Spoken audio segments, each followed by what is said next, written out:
अगर श्री सुदामा जी न होते तो मैं आपसे प्रार्थना करके कहूं कन्हैया द्वारकाधीश न होते।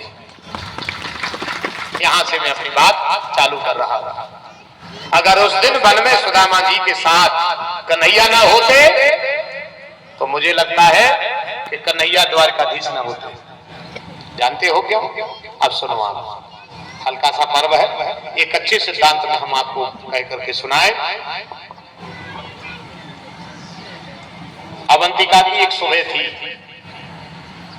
उपला खत्म हो गए थे। उपला माने कंडा।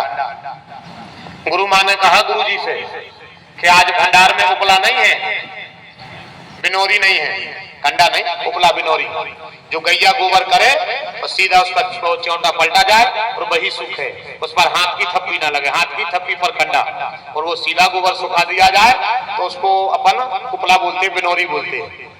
यज्ञ जैसे अनुष्ठान उसका बड़ा महत्व होता है।